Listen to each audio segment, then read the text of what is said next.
Hey you guys, how's it going? This is StarcraftCove here with yet another replay cast for you. This is the second one today. The first one I did, that 1 versus 1 Zerg mirror match, is actually finishing up uploading to YouTube right now, so make sure you check that one out too. This one, however, is definitely going to be a very different match. This is a 4v4 that me and a couple friends did on the map Sand Canyon. I'm not gonna necessarily have enough time to really go over everybody's different builds other than, you know, when we see the masses of units everywhere, because I can't really I can't really split my time 8 different ways and really go in depth with everyone. So I'll try to do as best I can, but I promise it's going to be a very hectic game once it gets underway. That's for damn sure. So let's go ahead and do some introductions. This is Seror, the orange Terran. You might remember him from one of the Fun Day Monday videos that we did. He was the Hellion player on Quicksand. This is MusicMan, the green Terran up here, and the pink Zerg Relic. And when I play team games, I usually just go random, and of course random, as I mentioned before, it always gives me Protoss. So I'm of course playing the yellow Protoss, and as always I'm terrible with Protoss, so this will not be a good game for me to relive my adventures on, because it's just not going to be a good one. But it's definitely an interesting one, and you'll see why as we get going. Now, I did obviously participate in this game, so I was there when it was happening. But I can't necessarily say that I was really present really to actually view the rest of the game other than what was going on my screen, because I was being kind of lazy, just you know, relying on my teammates. I was just being kind of blah about it, so that was pretty lame of me, I know. But most of this game will actually be probably pretty new to me too, so should be good times. Let's see, bring up the units tab. So let's check out APM here. So our pink buddy up here, Relic, is kicking ass. He's got 70 average APM. How cool is that? Spawning those drones like crazy hardcore. Meanwhile, as you can see, yep, pretty lazy. Lame and lazy. So now we do have some movement over here. We've had scouting drones, probes, and SCVs all over the map already this game, and they're still everywhere. But let's see here. Henapoko? Yeah, Henapoko here is, let's see here, he is at 18, and he already has his spawning pool out and six Zerglings across the map. So that's definitely an early pool from him. MusicMan is just now bringing over some SCVs to help defend, and it looks like, let's see here, there's still definitely a large number of Zerglings in his base, but it looks like they're going to get taken out. Except for the fact that the SCVs just totally abandoned their Marine buddy, who was the only one there to defend him. So anyway, moving onwards, that purple Zergling attack was repelled. He's got a second wave incoming. Be interesting to see how much damage that actually manages to do. So let's see here. Intermezzo's red. I'm sure he's meaning to be scouting with this Zelnaga Watchtower, but that's just kind of a fail. Miss, fail. And now the second wave of Zerglings is not going to breach the wall though, because he did manage to get up the supply depot in time. And he's got even more coming out across the map. So let's look at the income for purple. Yeah, he's definitely lagging behind everyone just because he's been foregoing all those drones just to get these Zerglings. So somebody's pinging the map just to say, hey, there's some Zerglings here. Get their attention. And let's see, if Relic was able to actually lure him back to his base, he'd definitely be able to defend that. So henapoko here is just going to be looking around the map to see what he can actually see, if there's a weak point in our defenses. So yeah, I'm setting up just some infrastructure type of stuff. I'm setting up my third gateway right now. I got some, you know, standard tech structures down. Let's see what Sarah's going mass racks. He's got 3 racks down, and he's also putting down a fairly early command center, especially for 4v4, but there are these pretty nicely protected little pockets of natural expos down here. They're kind of far from the front ramps of your base, but they're choked off really well by these 2 bases right here. So I'm getting my Zealots surrounded and killed by those Zerglings. That might have been a fair trade. I lost a Zealot, but I killed a couple Zerglings down there. And Henapoko's still just wandering around, seeing if there's anything that he can pick off anywhere. Meanwhile, let's see here. Relic's Zerglings are out on the map.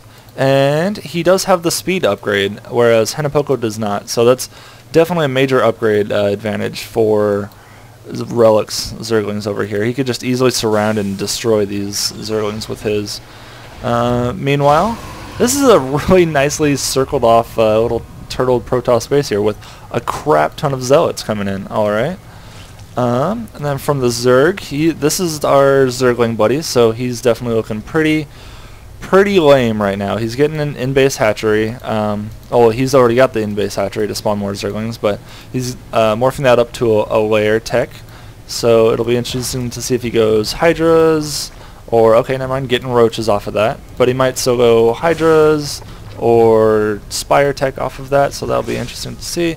And this is another kind of meat and potatoes type of build right here. He's just got Zealots and Stalkers coming out of blue, and then meanwhile Red is moving out with just a giant mass of Marines. He's got 2 reactor racks and a tech lab racks. So let's see here. Seror, meanwhile, is still pumping out Marines, but he's definitely not. He definitely doesn't have nearly enough to defend against this push right here. And they're stimming up, and they're gonna wipe out this front in no time flat. That is pretty painful. Meanwhile, oh, here's Seror's Marines. Okay. I knew he must have had something somewhere, but... Alright, let's see if... Oh god, that barracks is going to burn down. Let's see if he can get that Marine out of there first. But, yeah, this... I brought my guys off as well, but just a little bit too late. This... Oh, the barracks goes down, though, without even getting that Marine out. That kind of sucks. Pulling off some SCVs to actually repair that, though. Meanwhile, they are pinging the map and saying, go and attack stuff here. Not really doing anything, though. Here we have some Marauders and Marines moving out from MusicMan, and some more Zerglings coming out from Relic. So here I am getting some Phoenix from double Stargates, and as well as just getting some more Zealots. Meanwhile, they're counterattacking and pushing Intermezzo's front here, but that is gonna fail pretty quickly because this is a pretty menacing Protoss force here. It's a really good unit composition of you know, the Protoss gateway units.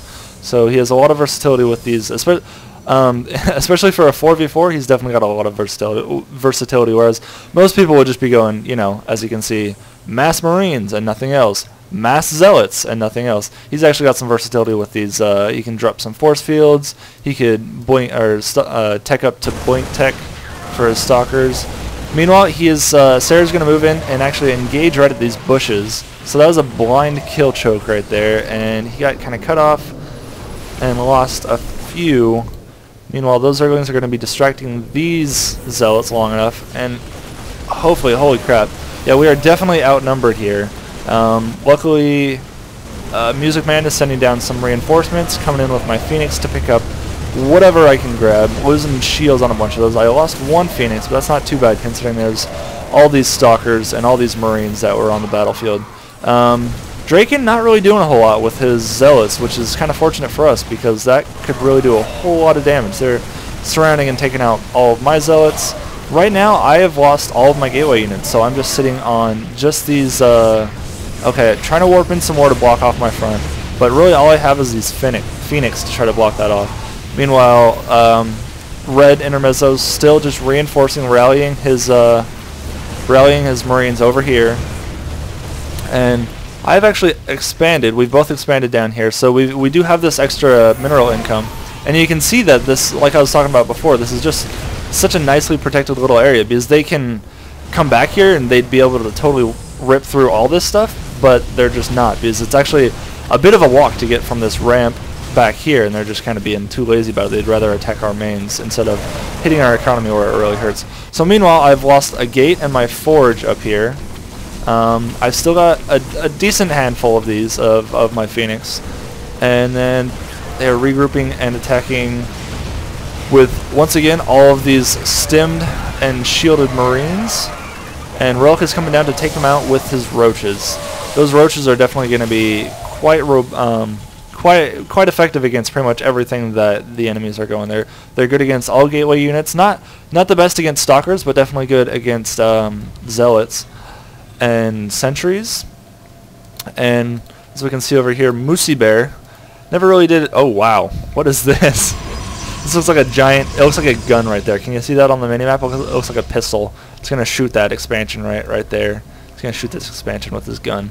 So he apparently has not been macroing all that well. Holy crap. Yeah, he's got 2k gas, and he is throwing down, let's see here. So he now has 15, is that 15? Yeah, 15 gateways in total, with including the ones that are being warped in. That's pretty impressive, just because, and let's see here, he does have the expansion, so holy crap. Okay, this is definitely one style of macro. You have a giant base of gateways and 3 techs going on all at once in 3 different forges, so that's pretty crazy. Meanwhile, henapoko, who really has not been contributing all that much past that. Okay, he does have the roaches in here, which is pretty good. He still doesn't have Zergling speed though, which is pretty surprising. So Relic is going to be able to engage now that these Mutalisks are here to help out, and these Mutalisks, oh yeah, hell yes.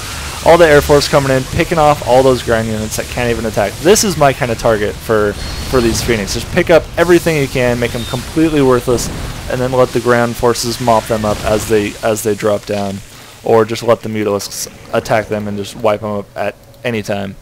So let's look at what units everybody has, and I'm bringing my Phoenix up here, picking off an Overlord. We are trying to expand. Relic's expanding to both of these bases up here.